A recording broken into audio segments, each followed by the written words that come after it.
후보께서는 꼬마민주당으로 국회의원 되셨다가 신한국당으로 우리 당 쪽으로 오셔서 삼선 의원까지 하셨죠. 네. 그리고 농해수위 위원장을 역임하셨고 우리 당 국회의장 계실 때 국회 사무총장도 하셨죠. 네. 장관급이죠. 이번에 또 당을 바꿔서 이재명 후보 지지 선언을 하고 전문성도 없는 보훈부 장관 시켜준다니까 얼른 지금 나서게 되셨죠. 대표적인 보훈 인사로 언론이나 뭐 여기저기서 얘기가 나오고 있고 시쳇말로 꿀 발린 데만 찾아다니면서 꿀 빠는 인생이다 이런 비아냥도 나오는데 이것에 대해서 어떻게 생각하세요? 안 그래 저 기사에 봤습니다. 기사에 봤을 때 그렇게 또 생각하시는구나 이렇게 생각을 했고요. 선거 보존 비용을 미반환하고 급여를 쪼개기로 받고 논문을 표절하는 등 많은 의혹 제기로 먹튀다, 지식 도둑이다, 홍길동이다, 분신사바 후보자 등 많은 별명을 언론으로부터 얻고 있습니다.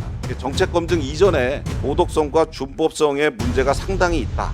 이렇게 저는 생각을 하고 있는데 본인이 국민 눈높이에 맞는 후보라고 생각하십니까? 후보께서는 꼬마민주당으로 국회의원 되셨다가 신한국당으로 우리 당 쪽으로 이제 오셔서 삼선 의원까지 하셨죠. 네. 그리고 농해수위 위원장을 역임하셨고 또 우리 당 국회의장 계실 때 국회 사무총장도 하셨죠. 네. 장관급이죠. 네.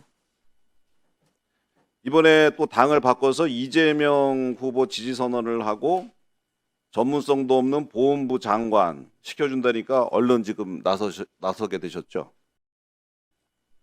대표적인 보훈 인사로 언론이나 뭐 여기저기서 얘기가 나오고 있고 시쳇말로 꿀 발린 데만 찾아다니면서 꿀 빠는 인생이다 이런 비아냥도 나오는데 이것에 대해서 어떻게 생각하세요? 안 그래 저 기사에 봤습니다. 기사에 봤을 때 그렇게 또 생각하시는구나 이렇게 생각을 했고요. 알겠습니다. 네. 호랑이는 굶어도 풀을 뜯지 않는다라는 얘기가 있는데 이거 풀이 아니고 풀뿌리까지 먹어치우는 것 같아서 참 바라보기가 힘듭니다. 2008년 정운천 장관 인사청문회 당시 농림해양수산위원회 위원장으로서 이런 이야기를 후보자께서 하셨습니다. 후보자에 대한 도덕성과 준법성 그리고 책임성을 검증함과 동시에 적격한 인물인지 아닌지 사전에 확인하는 것이 인사청문회 제도다 이런 얘기를 하셨어요. 아주 딱 맞는 말씀을 하셨습니다. 근데 이번에 후보자를 인사청문 감사를 진행하다 보니까 선거 보존 비용을 미반환하고 급여를 쪼개기로 받고 논문을 표절하는 등 많은 의혹 제기로 먹튀다, 지식 도둑이다, 홍길동이다, 분신사바 후보자 등 많은 별명을 언론으로부터 얻고 있습니다. 정책 검증 이전에 민주당 의원님들 뭐 많은 정책 검증하고 계신데 도덕성과 준법성의 문제가 상당히 있다. 이렇게 저는 생각을 하고 있는데 본인이 국민 눈높이에 맞는 후보라고 생각하십니까?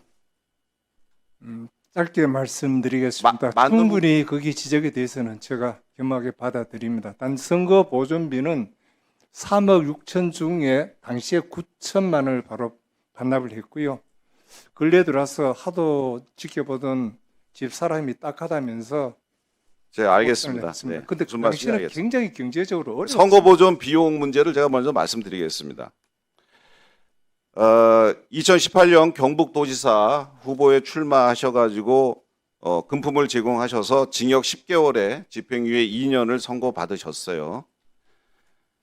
또 보존받은 선거 비용을 반환을 해야 되는데 반환 사유가 발생한 다음에 30일 이내에 반환을 해야 됩니다. 그런데 후보자는 그때 일부만 내시고 2억 7천만 원은 반환을 못 하셨어요. 쭉 이었어요.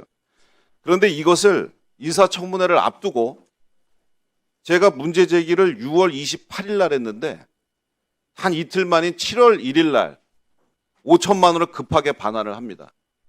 그리고 앞으로 나머지는 또 반환을 하겠다고 그래요.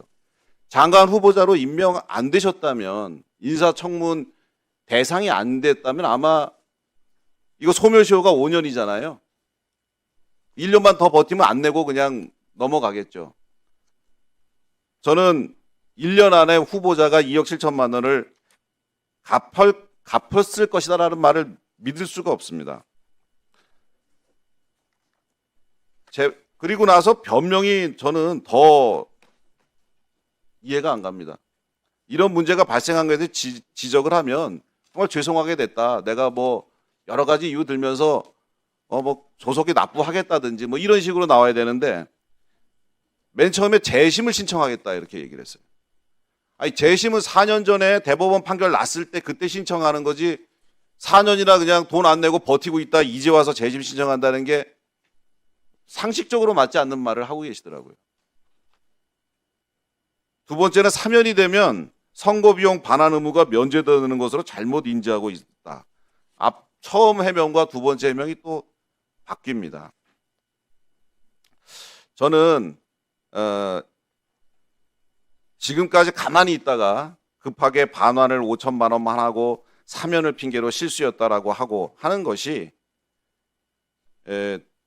아까 후보자가 얘기하셨던 인사청문 위원장으로서 후보에게 얘기했던 도덕성과 준법성 이런 것에